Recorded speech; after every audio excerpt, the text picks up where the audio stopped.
कहानी। एक लड़का और बल्ली की दोस्ती। एक छोटे से गांव में अहमद नाम का एक लड़का रहता था। अहमद एक तुन्हा बच्चा था, क्योंकि इसके गांव में इसकी उम्र के ज्यादा दोस्त नहीं थे। वो ज्यादा वक्त अपने घर के करीब खेतों में खेलने में गुजार देता। एक दिन जब वो खेतों में खेल रहा था, उसने एक छोटी सी बल्ली को देखा जो झाड़ियों में छुपी हुई थी। बल्ली बहुत दबली पतली थी और ऐसा लगता था जैसे वो कई दिनों से भौंकी हो। अहमद ने बल्ली को प्यार से बुलाया, लेकिन वो डरी हुई थी और पीछे हट गई। अहमद घर गया और एक रोटी का टुकड़ा और दूध का प्याला ले आया। उसने बल्ली के करीब रख दिया और कुछ फासले पर बैठ गया। बल्ली पहले डरी, लेकिन भूख ने उसे हिम्मत दी। वो आहिस्ता आहिस्ता आगे बढ़ी और खाने लगी। उस दिन से अहमद और बल्ली की दोस्ती शुरू हुई।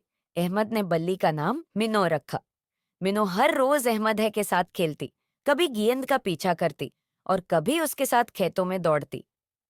एक दिन गांव में एक तूफान आया। बारिश इतनी तेज थी कि खेतों में पानी भर गया। अहमद बहुत परेशान था, क्योंकि मिनो तूफान के दौरान कहीं गायब हो गई थी। वो अपनी छतरी लेकर मिनो को ढूंढने निकल पड़ा। उसने हर जगह देखा, लेकिन मिनो हमेशा के लिए गम हो गई थी, कहीं नहीं मिली। अचानक उसे एक झाड़ियों के नीचे से मिनो की आवाज सुनाई दी। मिनो एक पत्थर के नीचे फंसी हुई थी और पानी उसे घेर रहा था। अहमद ने जल्दी से उसे निकाला और अपने कोट में लपेटकर घर ले आया। इस रात अहमद ने मिनो को अपने कमरे में रखा और उसे गर्म दूध पिलाया। मिनो ने अपनी छोटी सी नाक से अहमद के हाथ को छुआ, जैसे शुक्रिया अदा कर रही हो।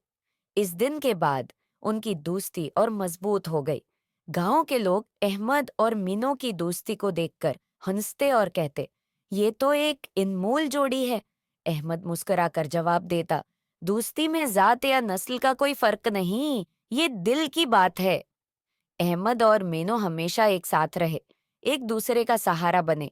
वो दुनिया को ये सिखाते रहे कि मोहब्बत और दोस्ती की जबान हर कोई समझ सकता है, चाहे वो इंसान हो या जानवर।